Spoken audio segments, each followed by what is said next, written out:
This session is on gathering and using resources. And I'd like to introduce John Wilkins. John is a great friend of mine. He's been very active and a huge advocate in the disability community for years and years.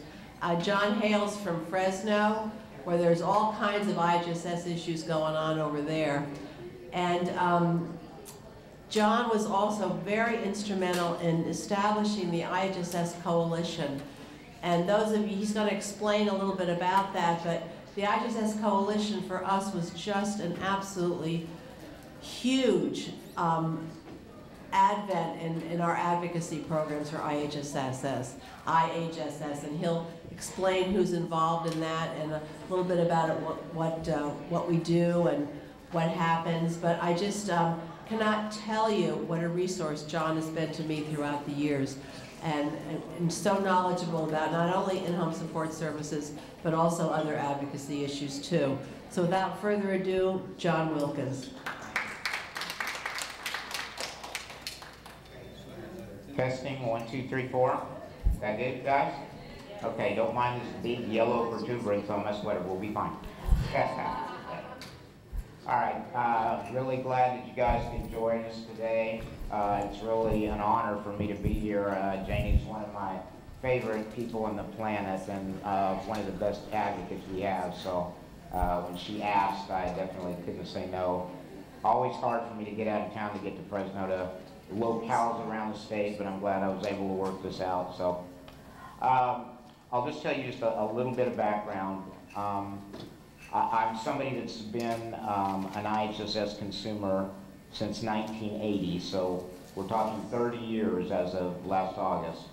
And I think that my situation is a real good indicator on just how valuable this program is, because I had doctors telling me in my early youth that they didn't expect me to live past 30, and I'm coming up on 56 years old in December, so there you go. And I think, and that's not, you know, I'm sure a lot of that's my mom's good genes and everything, but ultimately, I think it speaks reams about the quality of life that this program provides for people like myself with disabilities and seniors. We just know that that the quality of life and being able to live independently in the community with dignity and be a contributing part of the community is, you know, a very important thing. So. I wanted to say that. I started doing advocacy about 20 years ago when I was working part-time as an independent living center in Fresno, and circumstances in the around that time just kind of one thing led to another, and it's been you know, kind of like a whirlwind. You know, it's amazing to me to think that 20 years have gone by, but you know, here we are. And it's been a heck of a career, and I've actually got to see the complete realm of IHSS history, you know, starting back when I got back on the program in 1980, when people were working, you know, for nothing wage-wise and really with nothing as far as structure within the program. It was, you know, very bare bones. So we've come through the development of unionization of labor starting in '92, and then around that same time started working on the development of public authorities and such, and spent, you know, the next decade getting those up and running. So it's been a very informative period, you know, as far as the development of the program too. So the key thing is that with the advisory committees, when we started developing public authorities in the 90s, it was such a huge component that the consumers of the program had a voice in the structure and the ongoing operation of the program. By time the public authorities all got up and running, probably around 2001, 2002, various counties had implemented that aspect of it to varying degrees, and we have, you know, at one extreme, like Marin County, where we actually have consumers, you know, operating the governing board, and then, you know, most counties have it, just basically like in Fresno, where the county board of supervisors are also the governing board for the public authority. So, you know, I can't stress enough the value of the advisory committee members and their participation in this, because at the end of the day, you know, legislators need to know how this program affects us that utilize the program. That's the people that they need to hear from, not just bureaucrats, not just the people that run the program, but those are the people that are receiving the services. So I can't stress enough the value of your voice as a consumer in IHSS and as a participant in it. It's key to understand your role in the advisory committees and as an advocate for this program. The one thing that I tell people, and that I've told people consistently for 20 years, is that initially it's a very flattering thing to be in this position, and you know, you have the attention, you have, you know, a title sometimes, and that's all good. But the one thing that you really have to keep in mind and keep in your perspective is that all of you are the voice of the people within your specific county, and ultimately part of the framework that makes you the voice really for all the hundreds of thousands of recipients statewide. And all of us that get to participate in situations like this and come to events like this, or go to our individual city or county events and be a part of it, it's a big honor. And I think it's sometimes we lose track of that, and it's, you know, it's always important to keep in mind just how many thousands and thousands of people are homebound and never even get to make it to their local office, to their, you know, county seat, and certainly not to the state capitol to have their voice heard. So, you know, it's really vital that we all take that responsibility very seriously and try to use that to the best effort. And now more than ever, just because the last couple of years have been, you know, we've been at the mercy, unfortunately, of a governor that's really trying to dismantle this program. You know, good participation by advocates and participants is more valuable now than it ever has been, I think. So we have to keep that in mind. Let's start off with like talking a little bit more about resources.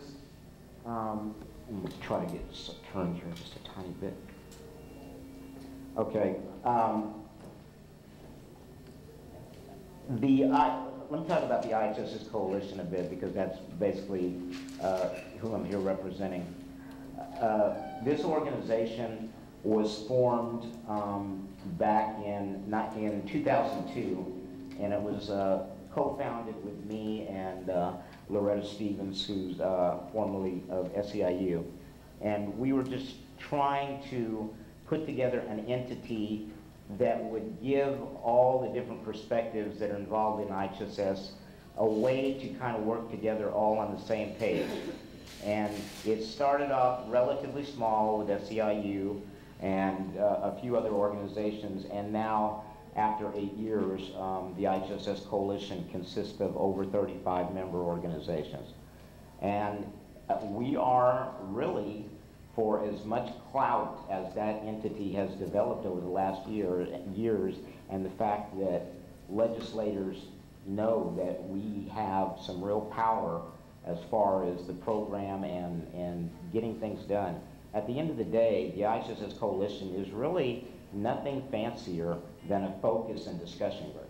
We have no 501, you know, nonprofit status. We're not really even technically, legally an advocacy group. We are basically a focus and discussion group. But by working together and having the power of everybody understanding the importance of this program and having that one common goal of making sure that we are working together to strengthen and improve in-home care in California, we have made a lot of headway in the last 8 years. And I'm always humbled to think that this little idea that I had with Loretta way back when, has developed into this group of people that are just phenomenal. It always knocks me out. So that's how we were founded and how we developed. Back in 2007, we decided we were going to try to get into the new millennium and develop a website. So we had a pretty sparse website for the first year or so. My mom passed away in 2008, and we had a large memorial fund that was accumulated for her, and it sat dormant for about 6 months, and I finally, as the person that was in charge of determining what was going to happen to that, realized that the best use of that money and the thing that would really honor my mom's legacy of just the kind of person that she was to go ahead and donate that money. And so we used the entire memorial fund and did a complete revamp of the IHSS Coalition website and vastly expanded its capability, really have made it a very content-heavy website, and I just wanting to ensure that it was going to be taken care of properly, and because I do feel it's in my mom's name, I segued from the role of chairmanship of the IHSS Coalition into webmaster last year, and so I do that from my home pretty much all day, every day at my leisure, and that way make sure that the website is always updated every day. It's the very first thing I get up in the morning and get on the computer, make sure to put today's date on there and try to keep all the current news stories and anything that's breaking news-wise as far as home care, I have to put up on the website, daily. So I do my very best to keep it as contemporary and as new as I possibly can. So it's a valuable website. We have this is a list of the some of the member organizations in the IHSS Coalition, and as you can see, you've really pretty much got all the heavy hitters. You've got the good cross section of all the labor unions. You've got AARP. You've got ACLU. You've got a lot of independent living centers.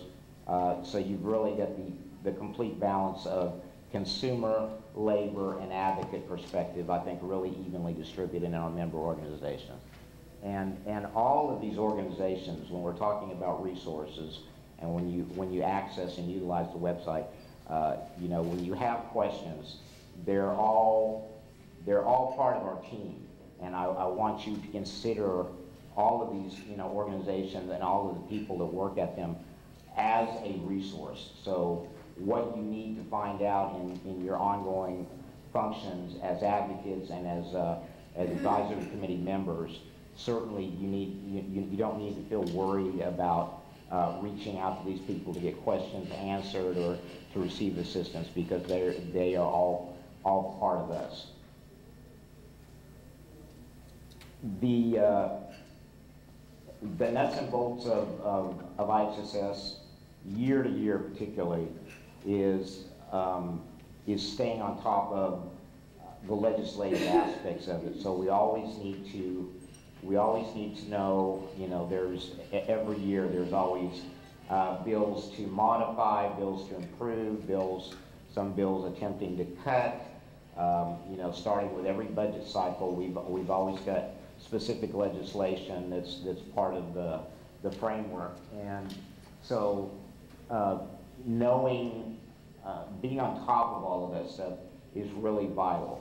And also as the budget year progresses, it's always very important for all of you, and really to get all your circle of friends, your family, and people that know you and know what you do, to get them involved in the process. Because when we're trying to support legislation, or as we've been doing the last couple of years, when we're literally fighting for the very survival of this program as we have for the last 2 years,